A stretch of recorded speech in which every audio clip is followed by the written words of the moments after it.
Bom dia, boa tarde, boa noite, professor Diego Sobral, e hoje nós vamos falar um pouco sobre o manejo da dor músculo-esquelética. Vem comigo! Você saberia conduzir a dor de um paciente que chega no seu pronto atendimento? Seria somente diclofenaco IM ou paracetamol via oral?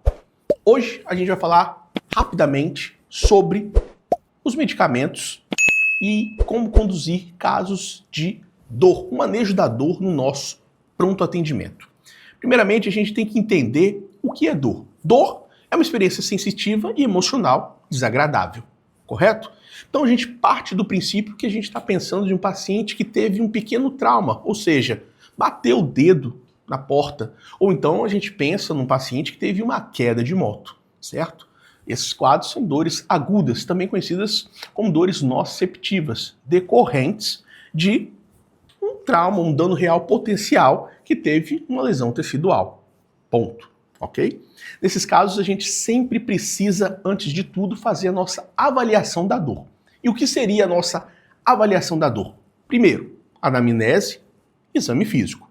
Se necessário, complementar com algum exame, uma radiografia, uma tomografia.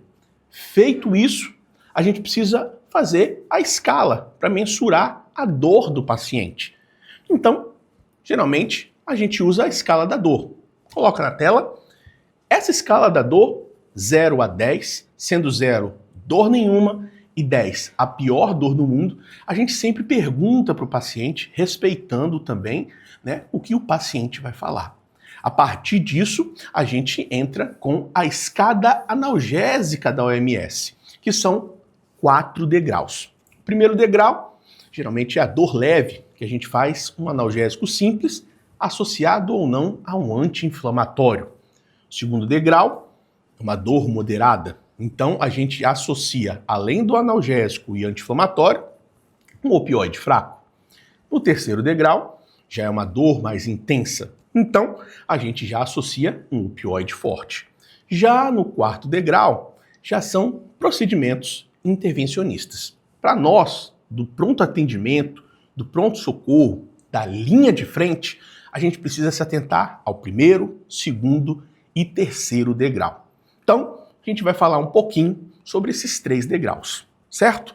Lembrando que a intensidade, isso influencia, além de aspectos sociais, psicológicos, fatores genéticos, também influenciam quanto à dor do nosso paciente. Primeiro degrau, como que a gente vai tratar esse paciente? Primeiro degrau com analgésico simples, dipirona e paracetamol. Dipirona sempre é feito 1 grama endovenoso, ok?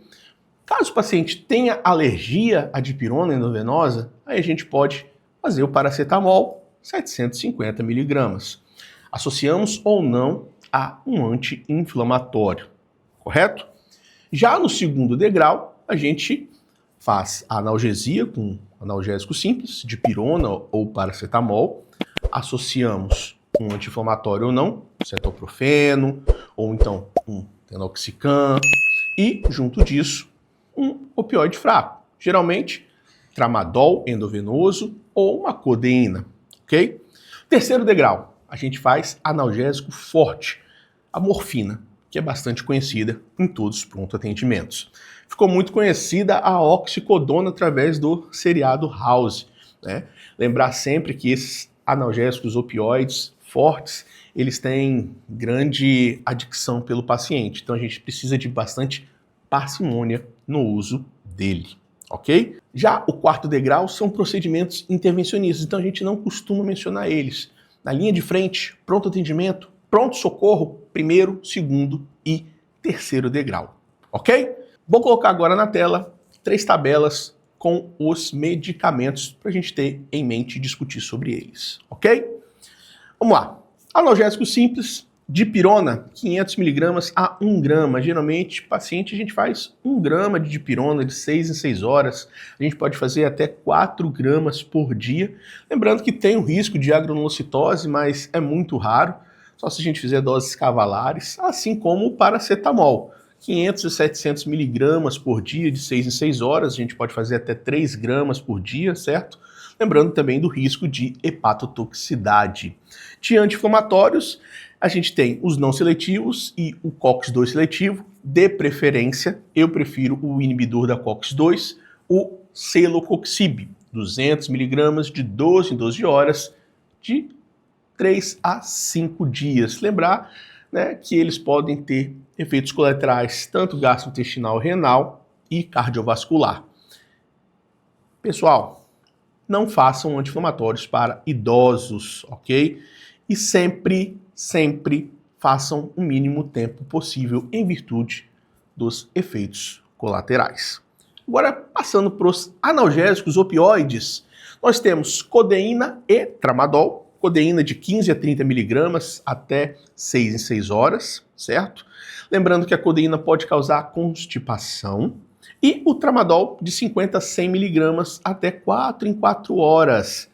Um adendo sobre o tramadol. O tramadol causa náuseas e vômitos, então a gente precisa fazer com bastante cuidado. No pronto atendimento, quando nós fazemos o tramadol endovenoso, deve ser feito de forma isolada, no sorinho de 100, de forma lenta. E caso o paciente apresente náuseas ou vômitos, certo? Evitar de usar um dacetrona como antiemético, porque diminui a potência analgésica do tramadol. Prefira outros antieméticos, tais como metoclopramida, bromoprida, diminidrato, tá bom? Agora, em relação aos opioides fortes, nós temos a morfina, 5 a 30 miligramas, a gente pode fazer até 4 em 4 horas, oxicodona, 10 miligramas, metadona e buprenorfina. Mais conhecida é a morfina, que a gente usa sempre com parcimônia. Em relação aos relaxantes musculares, o carisoprodol e a ciclobenzaprina.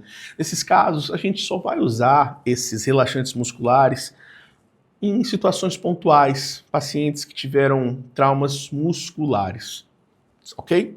Paciente que teve uma queda, o paciente que teve um trauma muscular em coxa, em braço, sem evidências de fraturas. Já em relação aos antidepressivos tricíclicos e duais, a gente vai usar em casos de pacientes com dores neuropáticas. E isso é um tema para nossa próxima aula, assim como anticonvulsivantes. Nesse caso, a gabapentina, a pregabalina. Isso daí é um tema para nossa próxima aula. Considerações finais antes da gente ir para nossa prática. Para o sucesso do manejo da dor, o diagnóstico preciso do tipo de dor é essencial. Então, a gente precisa caracterizar bem a anamnese, exame físico, exames complementares, a escala de mensuração da dor e também seguir adequadamente o degrau da OMS. Lembrar de sempre começar de baixo e ir devagar. Essencial para todos os medicamentos, para a gente minimizar ao máximo os efeitos adversos e aumentar a aceitação e adesão ao tratamento. E lembrar sempre que a escolha terapêutica a gente precisa levar em consideração as principais ações terapêuticas de cada medicamento, intervenção, bem como seus efeitos colaterais. Vamos para a prática? O paciente chegou no seu pronto atendimento, você fez a anamnese adequada, você fez o exame físico, seguindo a escala da dor. Então, degrau 1, certo? Pela a escala da OMS. Como que a gente faz? Primeiramente, uma dipirona EV. Lembrar sempre de fazer de forma isolada, não associar com outros medicamentos, não misturar num combo junto de soro. Adicionar a isso, a gente associa a um anti-inflamatório, cetoprofeno EV.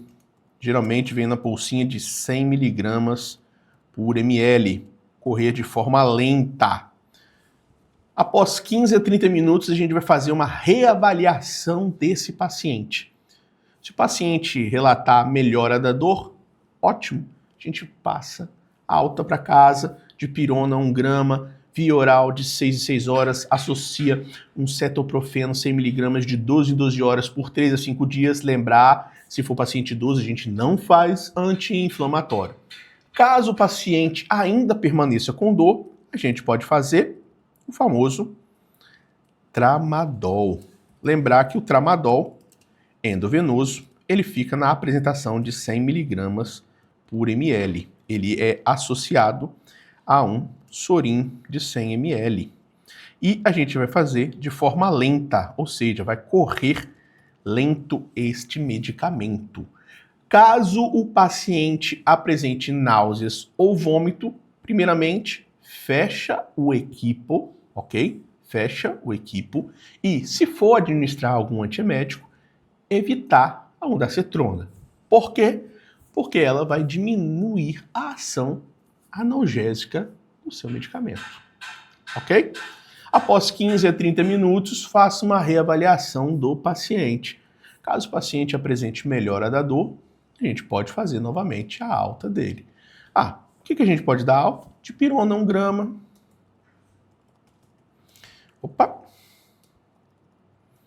Alta para casa.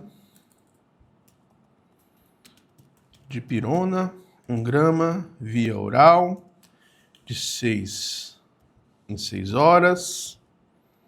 Associa a um anti-inflamatório. Eu prefiro celecoxib, pelos efeitos colaterais diminuídos, 12 em 12 horas. Lembrando que esse paciente que a gente colocou aqui não é idoso e também não tem nenhum efeito, não tem nenhum problema associado. Por 3 a 5 dias. E caso o paciente tenha dor, eu uso um tramadol, 50 miligramas, de 6 em 6 horas, em caso de dor intensa. Beleza? Isso daí é uma receitinha bem básica de dor. O que eu quero dizer nessa aula é o quê? Você precisa sempre respeitar a dor do paciente. Sempre seguir os degraus da escala da OMS. Sempre utilizar a mensuração de dor do paciente. Começar de baixo, devagar, reavaliar o paciente, conversar com ele, dar devida atenção. Ok? Espero que tenham gostado dessa aula. Se gostou, curte, compartilha, ativa o sininho, dá um like. Qualquer dúvida, escreva aqui nos comentários abaixo. Beleza? Grande abraço, até uma próxima. Fiquem bem.